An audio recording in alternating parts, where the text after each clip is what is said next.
We got this story from Mediaite. Daily shows Jon Stewart roasts Democrats for DNC hypocrisy and lack of Palestinian-American speakers. Well, I think that's certainly funny.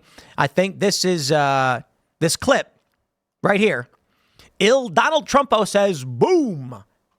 Yo, shout out to Jon Stewart. I'll criticize where criticism is warranted, but this is a great clip. Here you go. They had a guy yelling, screw the billionaires, followed immediately by a very happy billionaire. It's all okay if it's our billionaire. Indeed. I don't like billionaires, but he's all right. They had guys making fun of people for going to Yale, and a bunch of people who went to Yale. The Democrats had people who prosecuted sexual predators and... He shows Bill Clinton.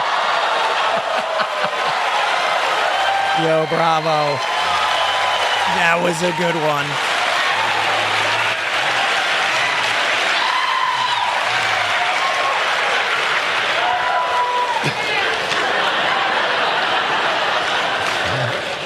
There goes that booking. Bravo, man.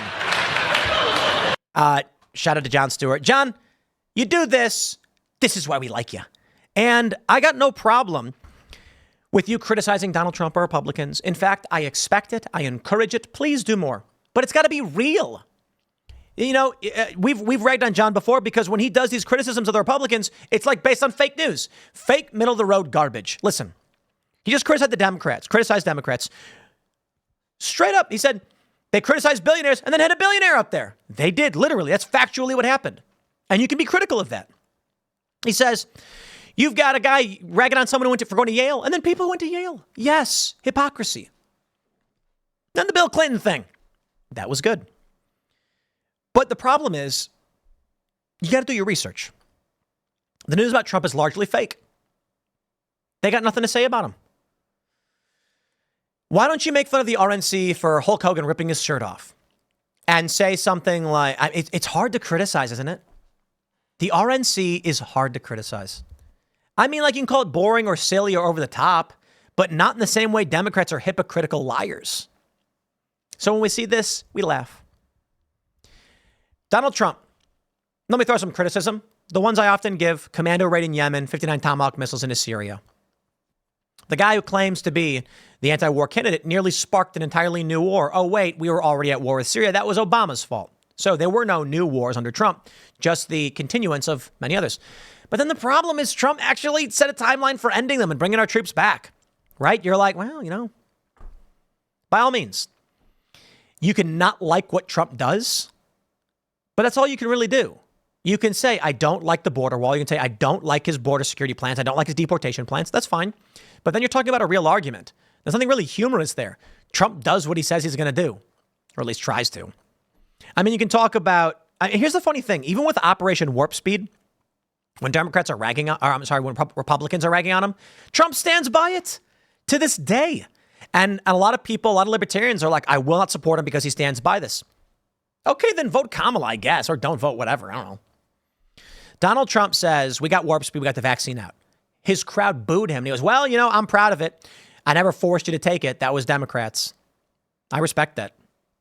Like, you can be critical of it, but it's not funny. You know what I mean? You're like, well, I disagree with Trump. Okay. It's funny when Democrats are complete hypocrites. But my friends, they're also a cult.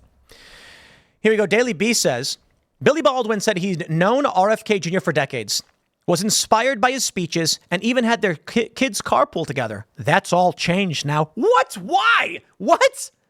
Is that the most insane thing ever? Dude, I know people who are voting Democrat. I have a good friend I've known for about 20 years who is a liberal, pride flag wearing, and we're still friends. And I don't know why I wouldn't be friends with them. We'll argue if it comes up, but, you know, and I'm not going to like, if we're hanging out and this thing comes up, we absolutely get into it. And I'm like, dude, I do this for a living. Like, you're not going to, like, sorry, it's just, you're not going to say a thing. But we're friends. And it just, It's crazy to me. So you mean to tell me, Billy, you'd been friends to the point where your kids carpooled together and now you won't be friends with him because he supports Trump? You are a deranged cultist. But okay, sure, whatever. Here's another one. Oh, not that one. Oh, I don't have the other one pulled up. The other one I had is the Daily Beast. Let me pull it up. Let me pull it up. I thought I had it pulled up. I didn't. It's the Daily Beast talking about RFK Jr.'s family. And this one I found, very offensive because his own family betrays him. I think it's an important one to pull up. So let me scroll down because on my X feed, it's there. And I very much insult the Democrats here. Here we go. Kerry Kennedy says, statement on Robert F. Kennedy Jr.'s announcement. We want an America filled with hope and bound together by a shared vision of a brighter future. A future defined by individual freedom, economic promise, and national pride. We believe in Harris and Waltz. Our brother Bobby's decision to endorse Trump today is a betrayal of those values that our father and our family hold most dear. It is a sad ending to a sad story. Kathleen Kennedy Townsend, Courtney Kennedy, Kerry Kennedy, Chris Kennedy, Rory Kennedy. She said, I am sharing a personal statement that my family and I have made in response to my brother's announcement. I want you to notice. They don't say in this, we love our brother, but we disagree with him politically. We encourage everyone to support Harris and Waltz. We look forward to seeing Bobby on Thanksgiving. I'd respect that. I'd be like, that's a nice message. No, that's not what they said.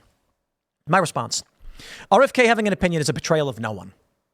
You're saying that stepping outside your party is a betrayal, and it's exactly the point.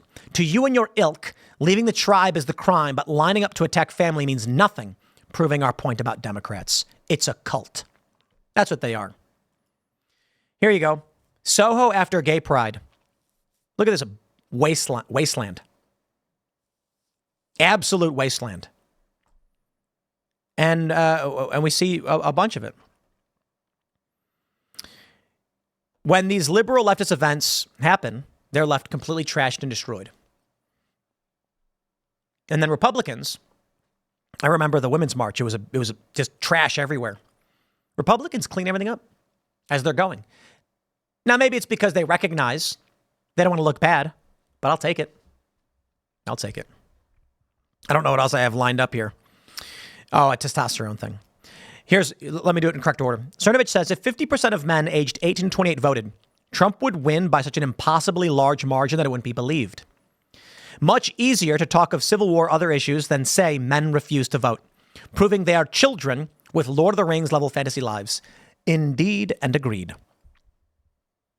If we've got 18 to 28-year-old men leaning, I think, 52%? Is it? No, it's 62%, isn't it? Yeah. 62 to 61% Republican, or at least not Democratic. Why aren't they voting if they recognize the issues? Well, I have this post. Dr. Simon Goddick talks about low T, and he says he got his testosterone from 300 NGDL to 1,000 in 4 weeks. He talks about cutting out processed foods, hydrogenated oils. He talks about how the high body fat percentage in this stuff effeminizes men, lowers testosterone, estrogenizes. Now, I'm not going to go into the full thing about how he wants to boost your testosterone. I bring it up only to point out this is a cultural shift for young men. With the things being pointed out, younger guys are going to have higher testosterone, but lower T guys are going to vote Democrat. I think a component of why we're seeing this shift is that as the Democrats go insane, young men who have high testosterone are more likely to say absolutely not to the absurdity. Granted, they're also being raised by conservatives. The question then becomes, for one, I'll add as an aside, you should work on getting your testosterone levels up because it's unhealthy to have low levels and men are better off with higher levels of testosterone. But that's the aside. The point I'm bringing this up for is young men with high testosterone likely is a contributing factor to why they're going to vote Republican. How do we convince young men to go out and vote 100%? You're not going to, even though they are largely supporting Trump. As many people point out, millennial men, particularly millennial black men, are supporting Trump. But we did a great culture war episode the other day, and Jamal Green, who is a Bernie supporter, but he's also very critical of the Democrats and Kamala Harris, says, when asked, are black men going for Trump? Yeah, but they're a non-voting demographic. Interesting. Young black men overwhelmingly say they're going to vote for Trump, but they're not going to show up to vote. All right. I'll tell you this. If you guys are going out and doing man on the street interviews and you ask someone, are you voting for Donald Trump? And they say yes. Where legal, ballot harvest. That's the point.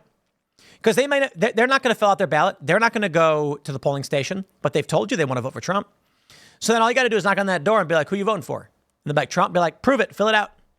Fill out that thing right now. We'll take it in for you. Prove it. People will be like, okay, Democrats do it. That's the game plan.